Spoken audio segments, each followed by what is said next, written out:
நமக. முருகாசரணம்.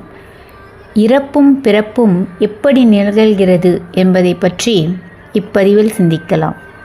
முதலில் இறப்பு என்றால் என்ன என்பதை காண்போம். இறப்பு என்பது பழுதடைந்த உடல் செயல் இழப்பதையே இறப்பு அல்லது மரணம் என்று கூறுகிறார்கள். நாம் எப்படி சட்டை கிழிந்துவிட்டால் அந்த சட்டையை தூக்கி எறிந்துவிட்டு புது சட்டை போட்டுக்கொள்கிறோமோ அதேபோல் ஆன்மாவும் புது உடலை எடுக்கும். புது உடலை எடுக்கும் நிகழ்ச்சியை மறுபிறப்பு என்று கூறுகிறார்கள். ஆனால் இந்த மறுபிறப்பு என்பது உடனே நிகழ்ந்துவிடாது. ஒரு உடலை ஆன்மா விட்டவுடன் அந்த ஆன்மா அந்த உடலுடன் இருந்தபோது என்னென்ன கர்மங்கள் செய்ததோ அதற்கு தகுந்தாற்போல் அது பாவ புண்ணியத்தை சுமந்து கொண்டு இருக்கும். மேலும் கர்ம வாசனைகளும் சுமந்திருக்கும். கர்ம வாசனை என்றால் நல்ல எண்ணம் இருந்தால் அதுவும் ஆன்மாவுடன் சேர்ந்து செல்லும். கெட்ட எண்ணம் இருந்தால் அதுவும் ஆன்மாவுடன் சேர்ந்து செல்லும். இப்படி ஓர் உடலை விட்டவுடன் ஆன்மா அந்த உடலின் பாவ புண்ணியம் மற்றும் கர்ம வாசனை இவற்றை சுமந்து செல்லும்.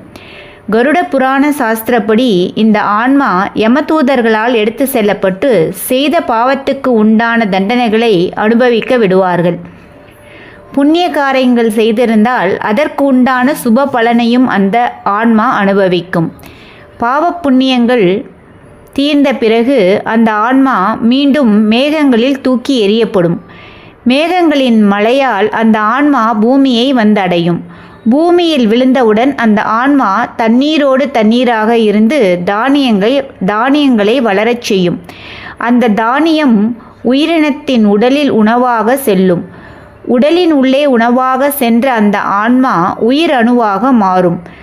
அந்த ஆணின் உயிர் அணு கலவியின் போது பெண்ணின் உடலில் செலுத்தப்படும் போது அந்த ஆன்மா ஒரு உடலை பெறும். அந்த உடல் அந்த பெண்ணின் வயிற்றில் வளரும். பிறகு வெளியே வரும். மீதி உள்ள கர்மத்தை வெளியே வந்தவுடன் செய்யும். குறிப்பு: ஒரு மனிதன் இறந்தவுடன் அந்த ஆன்மா எடுத்து செல்லப்பட்டு பாவ புண்ணியத்துக்கு உண்டான தீய சுப பலனை அனுபவித்த பிறகு கூட ஏன் அவன் மீண்டும் பிறக்க வேண்டும்? ஏனெனில் அவன் இன்னும் உண்மையை உணரவில்லை. தான் ஆன்மா என்று உணரவில்லை. மேலும் மேலும் பொன் பொருள் போகம் இவற்றில் விருப்பம் கொண்டு இந்த உலகத்தில் கட்டப்படுகிறான்.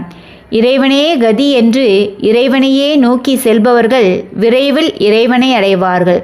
மீண்டும் பிறக்க மாட்டார்கள். நன்றி.